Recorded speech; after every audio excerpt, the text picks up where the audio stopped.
9/11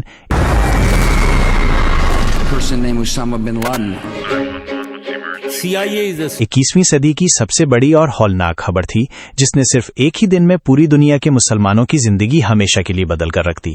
इस कहानी में एक तरफ दुनिया की सबसे बड़ी सुपर पावर अमेरिका था और दूसरी तरफ एक शख्स उसामा बिन लादेन। ये कोई पहली दफा नहीं था कि किसी ने अमेरिका की इन दो टावर्स को निशाना बनाने या गिराने की कोशिश की हो। ये ट्विन टावर्स उस वक्त दुनिया की बुलंद तरीन इमारतों में से एक थे और बगैर किसी शक के दुनिया की मशहूर तरीन बिल्डिंग्स मानी जाती थीं, जिसका अंदाजा इस बात से लगाया जा सकता है कि इन इमारतों के अंदर और आसपास तकरीबन 500 हॉलीवुड फिल्में शूट की गई थीं।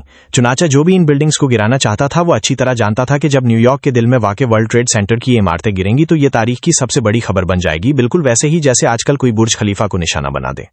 आज से ठीक 25 साल पहले दुनिया की सूरत-ए-हाल बिल्कुल मुख्तलिफ थी। सोवियत यूनियन टूट चुका था और चीन इस वक्त इक्तिसादी या फौजी लिहाज से इतनी बड़ी ताकत नहीं बना था। यानी अमेरिका दुनिया का वाहिद और मुतलक उल-एनान सुपर पावर था, जिसकी ताकत को चैलेंज करने वाला दूर दूर तक कोई नहीं था। लेकिन फिर 11 सितंबर 2001 के एक आम से दिन अचानक 19 लोग अमेरिका के 4 बड़े मुसाफिर तैयारों को हाईजैक करने के लिए मुख्तलिफ एयरपोर्ट्स पर पहुंचे। अमेरिकी रिपोर्ट्स और तहकीकात के मुताबिक ये तमाम 19 अफराद मुसलमान थे, जिनका ताल्लुक सऊदी अरब, मिस्र, लबनान और मुत्तहिदा अरब इमारात से था। हर जहाज को काबू करने के लिए 5-5 हाईजैकर्स की टीमें बनाई गई थी, जिसमें हर शख्स का अपना एक मखसूस और अहम किरदार था और इस मिशन के लिए वो पिछले कई महीनों से बाकायदा ट्रेनिंग हासिल कर रहे थे।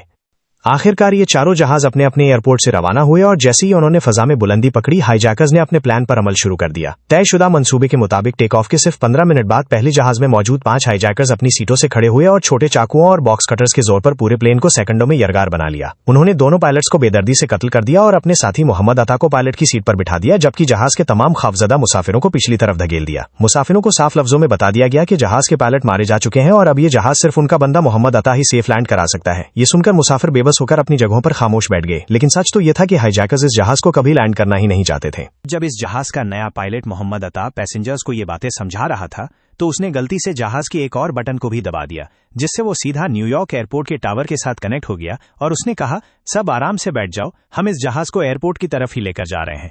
अब ये सुनकर न्यूयॉर्क के एयरपोर्ट में कंफ्यूजन फैल गई और उन्होंने जल्दी से एयरपोर्ट के रनवे से सारे जहाजों को हटाकर रनवे क्लियर कर दिया और उस जहाज का इंतजार करने लगे।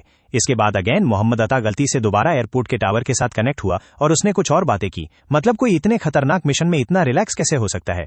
खैर, ये जहाज पहले बोस्टन से लॉस एंजलिस की तरफ जा रहा था, जो काफी लंबा सफर है। तो मोहम्मद अता ने इस जहाज को 100 डिग्री टर्न किया और न्यूयॉर्क की तरफ बढ़ने लगा। और जैसे ही वो न्यूयॉर्क सिटी के करीब पहुंचा तो जहाज बहुत तेजी से अपनी हाइट बुलंदी से नीचे आने लगा और क्लियरली सबको ऐसा ही लग रहा था कि ये जहाज इसलिए नीचे आ रहा है ताकि ये न्यूयॉर्क के एयरपोर्ट पर लैंड कर सके।